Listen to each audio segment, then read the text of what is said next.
नमस्कार, मी विशाल सर. मी आज घेऊन आलेलो आहे खास पद्धतीने तुम्हाला इंग्लिश शिकवायची कशी. तर ही पद्धत नक्कीच तुम्हाला आवडेल. त्यामुळे तुम्ही मन लावून व्हिडिओ पहा. मराठवाड्यातील खास करून ग्रामीण भागातील जे विद्यार्थी आहेत, ज्यांना भाषा शिकायची आहे, पण भाषा शिकायला आत्तापर्यंत कुठलाही प्लॅटफॉर्म मिळाला नाही, तो प्लॅटफॉर्म उपलब्ध करून देऊन निःशुल्करित्या विद्यार्थ्यांना मी माझे व्हिडिओ पाठवत आहे. त्यामागचं एकच कारण आहे, ते म्हणजे विद्यार्थ्यांना भाषेविषयी असणारी भीती आणि गैरसमज दूर व्हावा. तर चला विशाल सर सोबत इंग्लिश बोलायला शिका. तर लक्ष द्या, ज्यावेळेस आपण मराठी भाषा बोलतो किंवा मराठी आपण भाषा शिकतो, ती भाषा ज्यावेळेस आपण आत्मसात करतो, ज्या पद्धतीने आत्मसात करतो, त्याच पद्धतीने आपल्याला इंग्लिश भाषा सुद्धा आत्मसात करायची. ही गोष्ट मुळीच विसरू नका. भाषा ही कोणतीही असू द्या, ती भाषाच असती आणि प्रत्येक भाषा ही त्याच पद्धतीने शिकल्या जाती, जी मी तुम्हाला मागच्या रीलमध्ये सांगितले होते.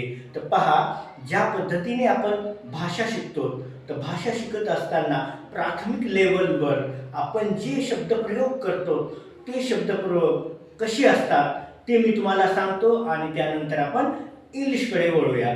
चालतंय ना? चला, मराठमोळ्या अंदाजामध्ये आणि तुम्हाला समजेल अशा भाषेमध्ये मी तुम्हाला सांगत आहे. तर पहा, छोट्या एक मुलगा असला तर त्याची आई त्याला काय म्हणते, मी आले, बघ आम्ही सगळे तुझ्यासोबत आहोत. त्या मुलाला म्हणते, ए तू इकडे, तू इकडे, हे बघ तुम्ही आजोबा इथं बसा. त्याच पद्धतीने त्याला सांगितले जाते, बघ तो, बघ तो दादा आहे, ती ती दीदी आहे, अरे ते बघ तो पोपट आहे, अरे बघ ते ना ते काका आहेत, बघ 2-3 काका आलेत, हे ना.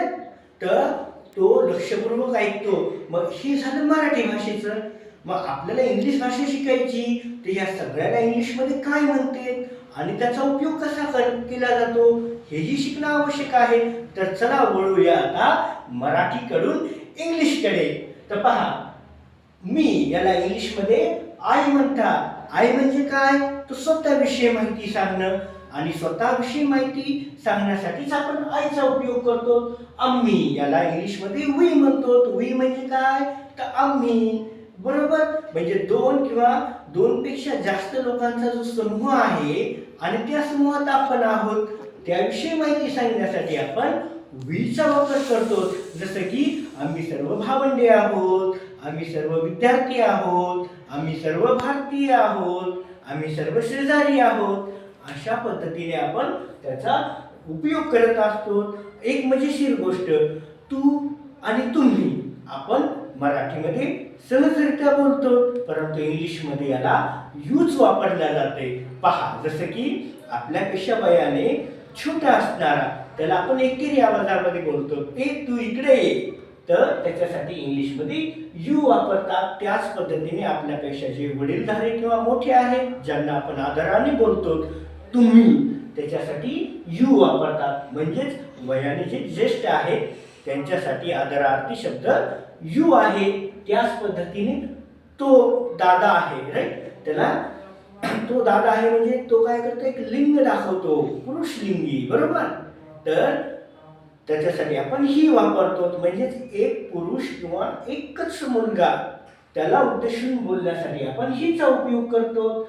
आता ती दीदी आहे, राईट, त्यासाठी आपण ती एक लिंग दाखवते, कोणतं, स्त्रीलिंगी, त्याच्यासाठी इंग्लिशमध्ये शी वापरतात. म्हणजेच एक स्त्री किंवा मुलगी हिला उद्देशून बोलण्यासाठी याचा उपयोग केला जातो. त्याच पद्धतीने तो पोपट आहे किंवा तो पंखा आहे किंवा तो वाघ आहे किंवा तो झाड आहे, ज्यावेळेस अशा पद्धतीने बोलला जातो त्याला आपण इट वापरतो. म्हणजे सजीव, निर्जीव प्राणी, वस्तू जे आहेत त्यांचा उद्देशून आपण हा शब्द वापरतो. त्याच पद्धतीने दे, राईट, ते, त्या, ती, ते, याच्यासाठी आपण दे वापरतो. म्हणजेच काय, तर ते सगळे शेजारी आहेत, ते पोलीस आहेत. म्हणजेच एक व्यक्ती हा दुसऱ्या व्यक्तीला तिसऱ्या व्यक्तीबद्दलची माहिती सांगतो, त्याच्यासाठीच आपण देचा उपयोग करतो.